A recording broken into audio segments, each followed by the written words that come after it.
pinapaalam niya kung paano siya na-appreciate natin. To our beloved mother, Loretta and Shai, being your children, we recognize your love, faith to us, and your faith to our Lord Jesus Christ. In this day, nabigyan kami ng pagkakataon ipahayag ang iyong pagiging huwalang ina sa walong sumli na pinagkaloob sa iyo ng Panginoon. We thank God na binigyan kami ng isang Panginoon. We are a mother of heart, a mother of faith. We really appreciated ang iyong pagkataguyod sa amin at Panginoon. Sa panahon ng kawalan, karamdaman at saya. Nakita namin how you struggled and endured all those hard experiences in life.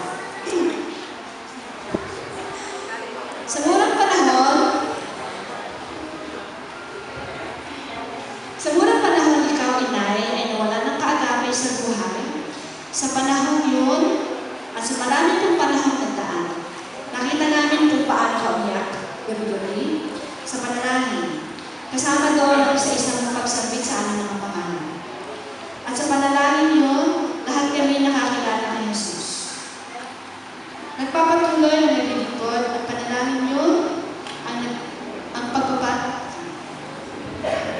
Nagpapatuloy ang naglilingkod at sa panalangin yun, ang pagpapala ng Panginoon ay sumaamin sa iba't ibang pamamaraan na ginawa ng Panginoon.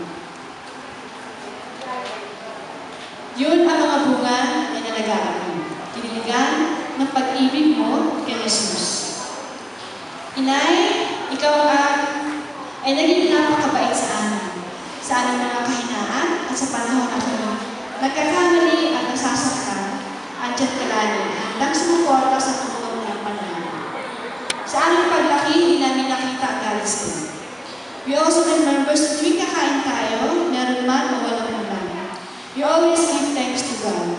Sa panahon na nalimas kami ng landas, andyan ka pa rin. Walang tigil ang papaalala sa amin. Ito ang lagi mo sinasabi. Kayo magsabalik sa Panginoon at malapit sa siya. Tandang-tanda kami. We appreciate Inay sa pagdadala mo sa amin sa Sunday School nung maliliit pa kami. Binigyan kami ng mga magagandang alaala na daladala namin sa aming buhay at kwento na ibabahagi namin sa iyong Ama. Even wala kang naabot ng mataas na edukasyon o kayamanan man na ibigay sa amin. But you have given us more than money can buy, at yun ang pagiging mabuti. Ang pagmahal, maunawain, at pag-akin mo sa amin sa tamang maturuan tungkol kay Jesus. Even we have our differences with each other, you're still the same person. You're still very kind, and you always said you cannot change us, but God can change us. At yun ang nangyari sa bawat isa sa amin. Jesus changed our lives in a very dramatic and a very powerful way.